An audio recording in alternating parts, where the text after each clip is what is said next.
జై హింద్ దోస్తో, welcome to my channel defence follow 1619. And ఈ రోజు మన టాపిక్ వచ్చేసి చాలా మందికి ఉన్న డౌట్ ఏంటంటే అన్న ఏ ట్రేడ్ వర్క్కి మనం అప్లై చేసుకుంటే బెస్ట్, ఏ ట్రేడ్ వర్క్లో మనం ఏ పని చేయాల్సి ఉంటుంది అని చాలా మందికి డౌట్ అనమాట. అది మన పారామిలిటరీలో చూసుకున్నా, డిఫెన్స్లో చూసుకున్నా, ఆర్మీలో ఎందులో చూసుకున్నా సరే ఏ ట్రేడ్ అప్లై చేసుకోవాలి, టీఏకైనా సరే ఏ ట్రేడ్ అప్లై చేసుకోవాలి, ఏ ట్రేడ్లో మనం ఏ వర్క్ చేయాల్సి ఉంటుందని చాలా మందికి డౌట్ అనమాట. సో నేను ఒకసారి ఈ వీడియో చెప్తాను, ఈ వీడియో మీరు పూర్తిగా కంప్లీట్గా చూడండి. సో దానివల్ల మీకు ఏ ట్రేడ్ అప్లై చేయాలనేది అది మీ మీద డిపెండ్ అయి ఉంటుంది. నేను ఏ పని చేయగలను అనేసి నాకు తెలుస్తుంది. సో ఆ విధంగా మీకు ఏ ట్రేడ్ అయితే బెస్ట్, ఏ ట్రేడ్ అయితే మీకు సూటబుల్గా ఉంటుందో ఆ ట్రేడ్ మీరు సెలెక్ట్ చేసుకోండి. ఫస్ట్ వచ్చేసి జీడీ, జనరల్ డ్యూటీ అంటారు. జనరల్ డ్యూటీ వచ్చేస్తే మీకు నార్మల్గా స్టాండ్ బై డ్యూటీ చేయాల్సి వస్తుంది, వర్కింగ్ చేయాల్సి వస్తుంది, అండ్ నైట్ డ్యూటీస్ కూడా ఉంటాయి, నైట్ డ్యూటీలు కూడా చేయాల్సి వస్తుంది అనమాట. ఇది మీకు వచ్చి జనరల్ డ్యూటీ. నెక్స్ట్ వచ్చేసి అంటే హౌస్ కీపర్.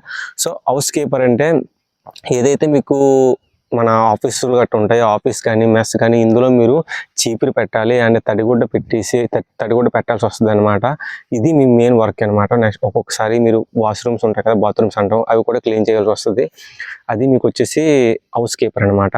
సో నెక్స్ట్ వచ్చేసి అంటే మెస్ కుక్ అంటే ఎవరైతే డ్యూటీ పర్సన్స్ ఉంటారో వీళ్ళందరూ కూడా మీరు ఫుడ్ అనేది మార్నింగ్ బ్రేక్ఫాస్ట్ కానీ, లంచ్ కానీ, డిన్నర్ కానీ మూడు పూటలు కూడా మీరు ఫుడ్ అనేది ప్రిపేర్ చేయాల్సి వస్తుంది అనమాట. నెక్స్ట్ వచ్చేసి మాస్టర్ చెఫ్. అయితే ఆఫీసర్స్ ఉంటారు కదా అనుకుంటే మేజర్, కెప్టెన్, లెఫ్టినెంట్ కర్నల్ అంటే ఎగ్జాంపుల్గా చెప్తున్నా, వీళ్ళకి మీరు ఫుడ్ కుక్ చేయాల్సి వస్తుంది అనమాట. నెక్స్ట్ వచ్చేసి అంటే చెఫ్ కమ్యూనిటీ.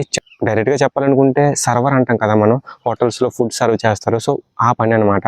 మీరు ఫుడ్ సర్వ్ చేయాలి. అండ్ నెక్స్ట్ వచ్చేసి ఏంటి, వాళ్ళు తిన్న ప్లేట్స్ ఉంటాయి కదా, సో అవి కూడా మీరే కడగాలి.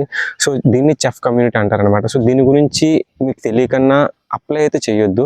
అంటే ఇది కూడా నేను చేయగలను అనుకుంటేనే దాని గురించి అప్లై చేయండి, నేను వద్దని చెప్పడం లేదు. నెక్స్ట్ వచ్చేసి ఏంటంటే వాషర్మెన్ అనమాట. సో వాషర్మెన్ అంటే మీరు ఏం చేయాల్సి వస్తుందంటే డిఫెన్స్ పర్సన్కి బట్టలు ఉతికి వాటిని ఐరన్ చేయాల్సి వస్తుంది అనమాట. ఇది వచ్చేసి మీకు వాషర్మెన్ అనమాట. సో నెక్స్ట్ వచ్చేసి క్లర్క్ అనమాట. క్లర్క్ అంటే ఎవరైతే ఆఫీస్లో ఉండి మన శాలరీస్ కానీ, మన మెడికల్ కార్డులు కానీ, ఇవన్నీ కూడా వర్క్ అంతా ఆఫీస్ వర్క్ అంతా ఎవరు చూసుకుంటారో వాళ్ళని మన క్లర్క్ అని అంటారు అనమాట.